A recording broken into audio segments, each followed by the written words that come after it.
खाली हाथ मगर ये दर्द साथ ही जाएगा। जाने किस दिन हिंदुस्तान आजाद वतन कहलाएगा। बिस्मिल कहते हैं हिंदू हूँ, फिर आऊंगा फिर आऊंगा, फिर आके ऐ भारत माँ तुझको आजाद कराऊंगा। जी करता है मैं भी कह दूं, पर मजहब से बंध जाता हूँ। मुसलमान हूँ, पुनर्जन्म की बात नहीं कर पाता हूँ। खुदा अगर मिल गया कहीं अपनी झोली फैला दूंगा। जन्नत के बदले उससे मैं पुनर्जन्म ही मांगूंगा। माफ कीजिएगा, मैंने आपको पहचाना नहीं। अरे भाई, आप अशफाकुल्ला खान यानी अच्छू मियाँ? वजह फरमाया, लेकिन आप? और मैं आपके दर्जा 4 तक हम जमात सैयद हबीब अहमद खान। सही पहचाना मियाँ। भैया, लल्लू खां का 5 साल का बच्चा एक पलंग पर और 4 साल की लड़की दूसरे पलंग पर। कमबख्तों ने लिहाफ से निकालकर ठंडे बर्फीले फर्श पर खड़ा कर दिया। हाय हाय, क्या क्या बिपताएं बीती हैं बहन तुम्हारे इस घर के ऊपर। अच्छा हाँ, पिछली मुलाकात में तुमने बताया था कि दिल्ली पहुंचकर अशफाक अनजाने में जाल में फंस गया। यानी उसके बचपन के दोस्त पठान ने उसे धोखा देकर पकड़वाने का प्लान बनाया और उसका असल मकसद उसके बाद का था। हाँ, मुझे लगता है कि इस मामले में अशफाक के दोस्त सैयद हबीब अहमद से ज्यादा शातिराना काम उसके अब्बा मतलब मुश्ताक अहमद ने किया। वो आदमी बहुत तेज था, शातिर था, पुलिस का चापलूस था और मौका परस्त भी था। हबीब मियाँ, मैं समझ कब आएगी? अरे गैर जिम्मेदारियां मुझे किस कदर परेशान कर रही हैं, इसका अंदाजा है तुम्हें? जी मुझे भी अफसोस है कि मेरी गलती की गलती? इसे गलती नहीं कहा जा सकता। तुम्हें खबर नहीं है कि अभी सरकार ने तुम्हें सिर्फ सस्पेंड किया है। कल मुकदमा भी कायम कर सकती है, परसों जेल हो सकती है, समझे? अब्बा, मैं वाकई में शर्मिंदा हूँ। आज दोपहर में जिसे घर एक जिम्मेदार सरकारी ओहदेदार के घर में ले आने की कितनी बड़ी गलती तुमने की, इसका इल्म है तुम्हें? मैं कुछ समझा नहीं। समझ में तो तब आएगा जब खोपड़ी में अकल होगी। तुम्हारी खोपड़ी में अकल नहीं, गोबर भरा हुआ है। किसे घर लेकर आए थे? अब मेरा दोस्त हम जमात हम वतन मुझे दफ्तर के बाहर मिल गया सुबह। लेकिन जो उसने कांड किया है उसके बारे में इल्म है? क्या किया है उसने? वो एक खतरनाक मुजरिम है। सरकारी खजाने पर डाका डाला है उसने। पुलिस और खुफिया पुलिस पूरे 1 साल से दर बदर तलाश कर रही है। वो एक इनामी बदमाश है, पूरे 2000 का इनाम है उसके सर पर। अगर कल पुलिस वालों को पता लग गया कि हम देश के गद्दार को अपने घर में दावत पर बुला रहे हैं तो मुझे जेल में ही मिलना फिर। क्या मेरे अल्लाह, बाप ये सब क्या कह रहे हैं? जो सच है वही कह रहा हूं। अगर तुम अपनी नौकरी बहाल करना चाहते हो, सरकार के वफादार कहलाना चाहते हो, तो जैसा मैं कह रहा हूं उस पर अमल करो। जी फरमाइए, मैं हाजिर हूं। तो मेरी बात कान खोलकर सुनो। अशफाक उल्लाह खान का तुम्हारे पास पता ठिकाना तो है ना? जी हाँ, मेरे पास पूरा पता नोट है। शुक्र है अल्लाह का, तुमने एक अक्लमंदी का काम किया। मेरी बात गौर से सुनो, बैठो।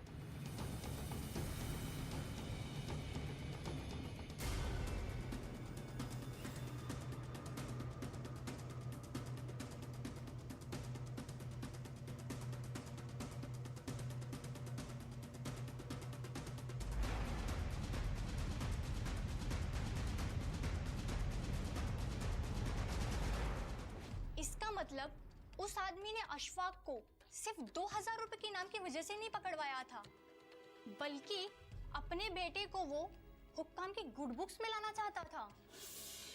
कुछ भी कहो यार, की तो गद्दारी ना, चाहे बाप ने की हो या बेटे ने। यार अशफाक इन दोनों बाप बेटों से दोपहर में मिलता है और अगले ही दिन पुलिस जाकर उन्हें गिरफ्तार कर लेती है। भला इन दोनों बाप बेटों के अलावा और कौन जानता था कि अशफाक दिल्ली में है। इसी मामले में सचिंदर नाथ बख्शी का एक बयान छपा था, मेरे पास कॉपी है, मैं दिखाता हूँ। सुनो क्या लिखते हैं बख्शी। ब्रिटिश सरकार की ओर से अशफाक उल्ला खां की गिरफ्तारी के लिए 2000 रुपये का इनाम रखा गया था। इस इनाम के लालच में एक हम जमात, हम कौम और पठान हम वतन ने उन्हें गिरफ्तार करा दिया। अशफाक उल्ला खां को इस बात पर पूरा विश्वास था कि हम जमात की गद्दारी की वजह से ही उनकी गिरफ्तारी हुई। देखो, सच्चाई चाहे जो भी रही हो, लेकिन बाप बेटों ने गद्दारी तो की, तो अशफाक को गिरफ्तार करके जेल भेज दिया गया होगा। उनकी गिरफ्तारी की खबर बजरिया टेलीग्राम उनके बड़े भाई शफा उल्ला खां को मिली। दिल्ली में अशफाक ने ही अपने बड़े भाई का पता बैरिस्टर नूर अहमद को दिया था और ये कहा था कि उनको खबर दे दी जाए कि मैं गिरफ्तार हो चुका हूँ। जरा सुनिए बेटा। जी अम्मा जी। हाँ, अब तुम्हारा खाना तैयार हो गया है? जी अम्मा। नूर मियाँ आ गए? बस ये आने वाले होंगे। अच्छा, तो जैसे ही आ जाए उनको बहुत अच्छे से खाना खिला देना और मैं अब जरा सोने जा रही हूँ। ठीक है माँ। हाँ, तो जब आएंगे तो मुझे पता कर देना। जी अम्मा।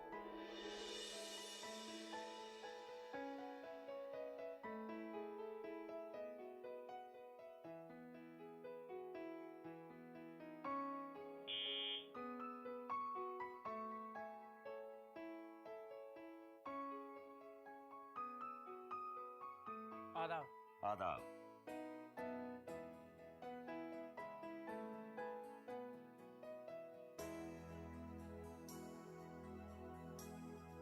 जरा मैं पानी लेके आता हूँ। नहीं, पानी की कोई जरूरत नहीं है। सुनो जी। एक आदमी है, उसका नाम है रियासतुल्लाह।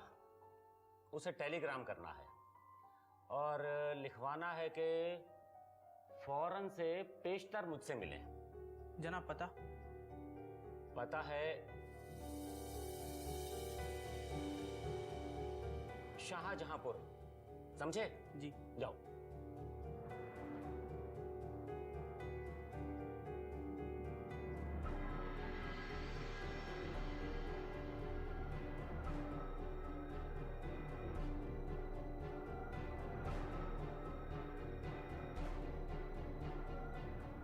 बैरिस्टर नूर अहमद से अशफाक कहाँ और कैसे मिले? हुआ यूं कि बैरिस्टर नूर अहमद किसी और कैदी से मिलने के लिए जेल गए।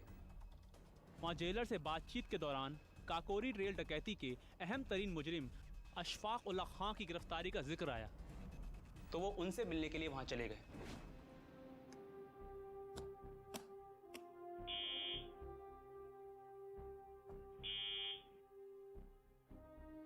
आदाब।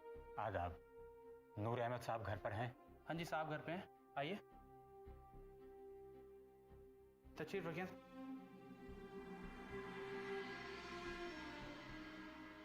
साहब से क्या कहूँ? उनसे कहना अशफाक उल्ला खां के बड़े भाई रियासतुल्लाह खां आए हैं, जिन्हें उन्होंने कल टेलीग्राम भेजा था। जी जी जी, अभी इतला।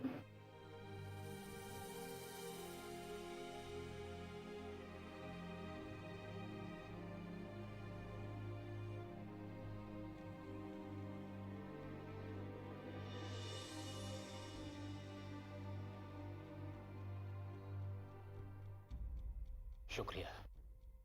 साहब आ रहे हैं।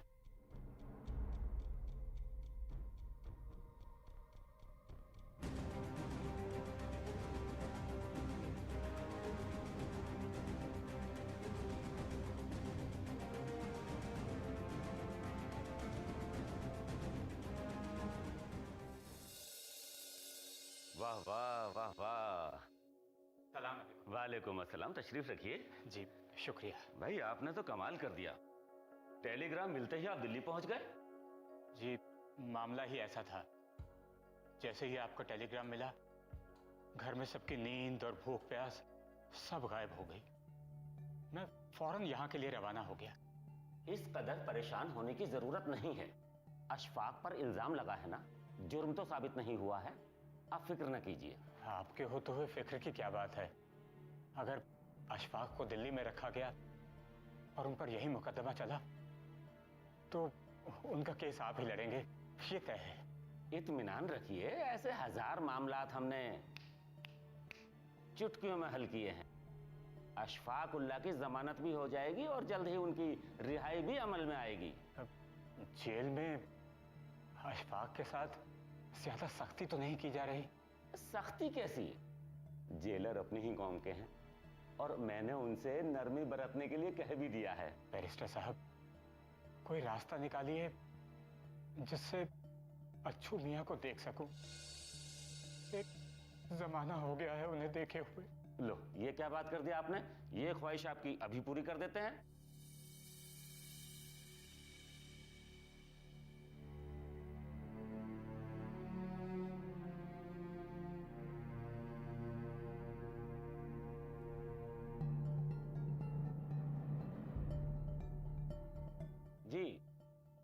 जी गुड मॉर्निंग भाई, मैं बैरिस्टर नूर अहमद बोल रहा हूं। बराए मेहरबानी अर्जेंट कॉल लगाकर सेंट्रल जेल के जेलर जिलानी साहब से बात करा दीजिए। जी क्या फरमाया? अच्छा, फोन ना रखूं? हाँ, अर्जेंट कॉल है। जी जी जी जी, मैं फोन होल्ड करता हूं। भाई, अब आप इतनी दूर से परेशानी में आए हैं, इसलिए मैंने सोचा कि अर्जेंट कॉल लगवाई जाए और आपसे बात कराई जाए। जी शुक्रिया। जी क्या फरमाया? अच्छा अच्छा, लाइन आप दे रहे हैं सेंट्रल जेल में? जी जी जी जी, शुक्रिया शुक्रिया जी। हेलो हेलो जिलानी साहब, जिलानी साहब, मैं बैरिस्टर नूर अहमद बोल रहा हूं। जी हाँ, अल्लाह का शुक्र है। भाई, मैं ये अर्ज कर रहा था कि मेरे सामने अशफाक उल्लाह के भाई परेशान हाल बैठे हुए हैं। आप इनकी मुलाकात अशफाक उल्लाह से करवा दें। जी ठीक है जी, ये 3 बजे तक आ जाएंगे। जी जी जी, शुक्रिया शुक्रिया, खुदा हाफिज। देखा आपने हमारे मरासिम और ताल्लुकात। आपकी मुलाकात का इंतजाम हमने करवा दिया है। जी, आपके एहसानात का बदला तो अल्लाह ही अदा करेगा। मैं तो ठीक है ठीक है ठीक है, मुझे 3 बजे कोर्ट पहुंचना है। आज 1 दर्जन से ज्यादा केस पड़े हैं हाई कोर्ट में। आप 3 बजे से पहले जेल जाकर मेरा नाम लेकर मुलाकात कर लें और मेरा हवाला देकर आप बात भी कर सकते हैं। जी शुक्रिया, मैं इजाजत चाहता हूँ। जी, खुदा हाफिज। खुदा हाफिज।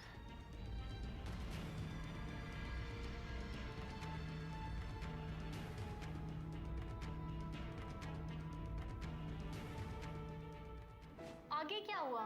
बोलना भाई। रियासत उल्लाह खुश थे कि ऊपर वाला उन पर मेहरबान होता जा रहा है। अशफाक उल्लाह से मिलने के रास्ते खुद ब खुद खुलते जा रहे हैं और वो अशफाक उल्लाह से मिलने जा पहुंचे जेल।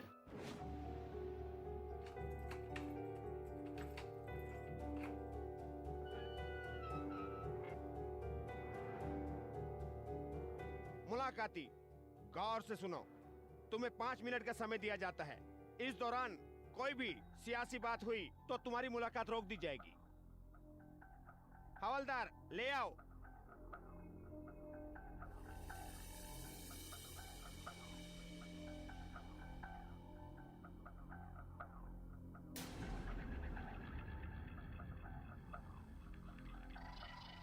सलाम वालेकुम। वालेकुम अस्सलाम अच्छू मियाँ। आने में कोई परेशानी तो नहीं हुई और घर में सब खैरियत?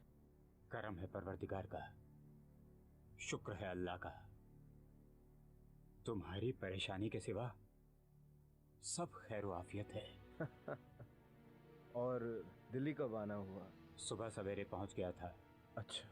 9:30 बजे बैरिस्टर नूर अहमद से मिल लिया। उन्होंने जेलर साहब को टेलीफोन करके मुलाकात का बंदोबस्त करवा दिया।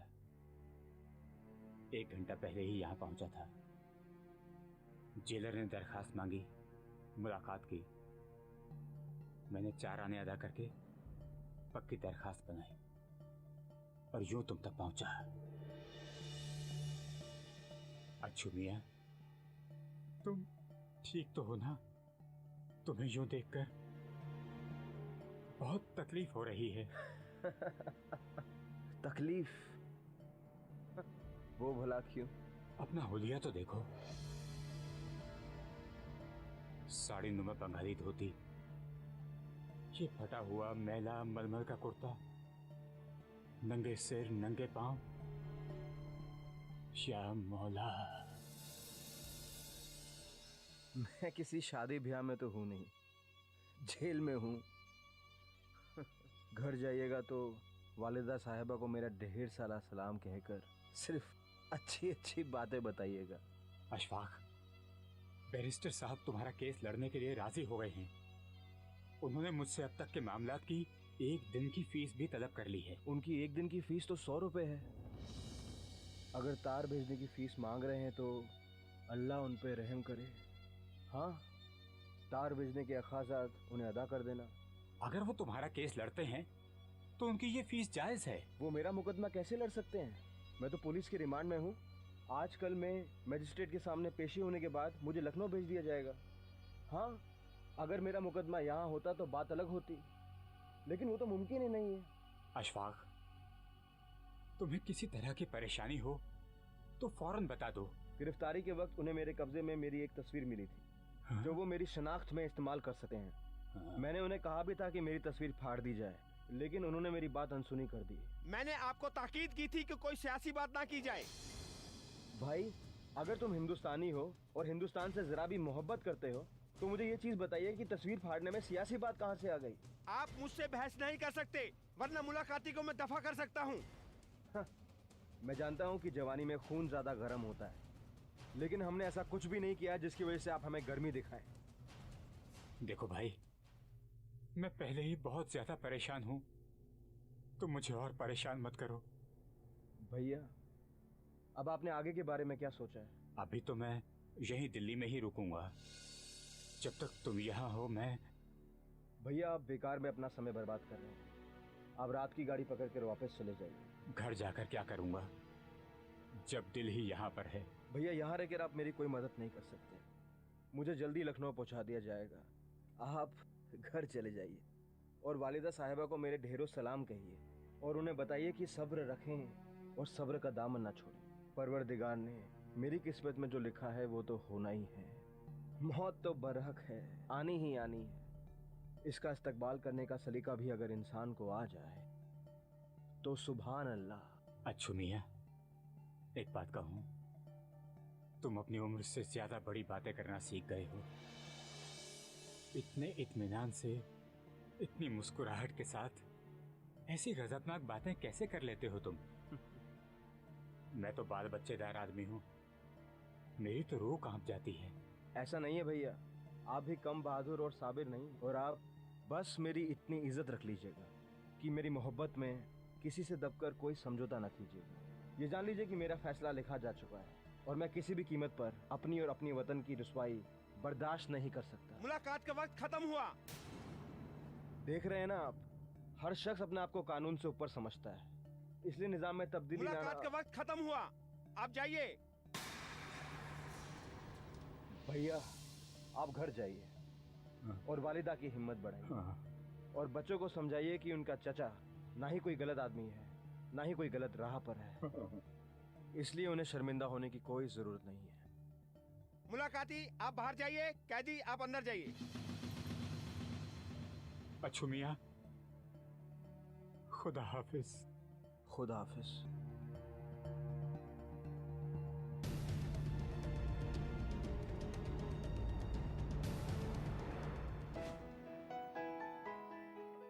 भाई, मैं इंकलाबियों के जज्बे को सैल्यूट करती हूँ। चाहे भगत सिंह हो, मंगल पांडे, चंद्रशेखर आजाद या फिर राम प्रसाद बिस्मिल और न जाने हजारों लाखों ऐसे हीरो हुए हैं जिनकी कुर्बानियों की वजह से आज हम आजाद हवा में सांस ले रहे हैं। ये लोग कुछ और ही मिट्टी के बने हुए थे, जो जिंदगी से खेलते रहे और मौत से मजे लेते रहे। ये सब के सब एक ही सांचे के बने हुए थे, जिन्हें अपने लिए कुछ नहीं चाहिए था, जिनकी हर बात देश और कौम के लिए थी। सच कहते हो, देश ही उनका दीन, ईमान और धर्म था। इस तरह अशफाक उल्लाह खान ने अपने बड़े भाई रियासतुल्लाह खान को दिल्ली से शाहजहांपुर भेज दिया यानी मुकदमा लड़े बगैर मुकदमे के बारे में इतनी मालूमात थी। अशफाक बहादुर ही नहीं, जीनियस भी थे। कोर्ट कचहरी से कोई वास्ता ना होने के बावजूद उन्हें तमाम बारीकियां मालूम थी। ये लोग कुछ और ही मिट्टी के बने होते हैं। अशफाक के खानदान में उनकी गिरफ्तारी से तो खलबल ही मच गई होगी। माँ का तो रो रो करके बुरा हाल रहा होगा। हाँ, माँ तो माँ होती है, लेकिन अशफाक की माँ असल पठान थी। वो दिन रात नमाजें पढ़ पढ़ कर दुआएं मांगती रही। बहुत सारी मुसीबतें बर्दाश्त की, लेकिन उफ तक नहीं किया। हाँ यार, घर के दरवाजे पर कभी पुलिस, कभी सीआईडी और कभी कुर्की और भी न जाने क्या क्या बीतती होगी उनके दिल पर। बस यूं समझो कि देखते ही देखते खुशहाल हवेली सौगवार हो गई। घर में किलकारी मारते हुए बच्चे सहम से गए। भाभीयों का खिलखिलाना, मुस्कुराना खत्म हो गया था। रिश्तेदार कतराने लगे थे और भी न जाने क्या क्या झेल रही होगी वो हवेली। रियासतुल्लाह के शाहजहांपुर पहुंचने के बाद क्या हुआ? उनके वहां पहुंचने के 2 रोज के बाद सीआईडी कांस्टेबल सैयद फजल अली सुबह सुबह उनके दरवाजे पर आया और रियासतुल्लाह से कहा कि जनाब, मुझे शाहजहांपुर से लखनऊ तक तैनात किया गया है और मुझे ये हुक्म दिया है कि मैं आप तक ये पैगाम पहुंचाऊं कि आप फौरन लखनऊ पहुंचकर स्पेशल मजिस्ट्रेट जनाब एनाउद्दीन साहब से मिलें। तो क्या लल्लू खां लखनऊ गए थे? हाँ मियाँ, फौरन से पेश तक, क्योंकि ये अशफाक उल्लाह की जिंदगी का मामला था। लिहाजा जरा भी ताखीर किए बिना वो लखनऊ एनाउद्दीन से मिलने के लिए रवाना हो गए।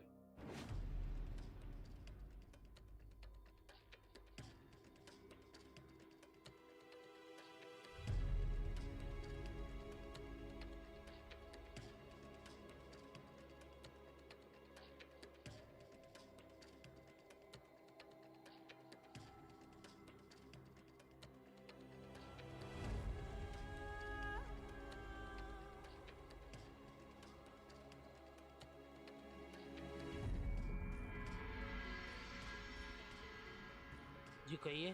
साहब से मिलना है। आपका नाम? तसद्दुक हुसैन। आप रुकिए, मैं आता हूँ।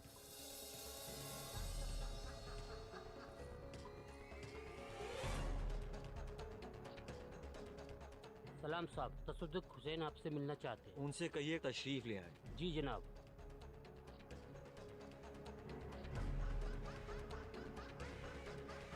आप जाइए। अच्छा।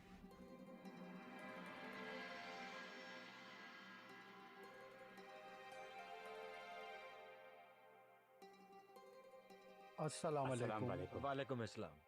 आप लोग खड़े क्यों हैं? तशरीफ रखिए। शुक्रिया।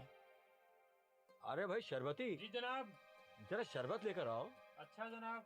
आपका हुक्म मिला और मैं उल्टे पांव दौड़ा चला आया। चूंकि आपसे हमारे पुराने मरासिम हैं, लिहाजा एनुद्दीन साहब चाहते हैं कि अशफाकुल्लाह का मामला तूल पकड़ने से पहले कमजोर हो जाए। आप दिल्ली गए थे, अशफाकुल्लाह से मुलाकात हुई? जी हाँ, जैसे ही उनकी गिरफ्तारी की खबर मिली हम दिल्ली गए और उनसे मुलाकात की।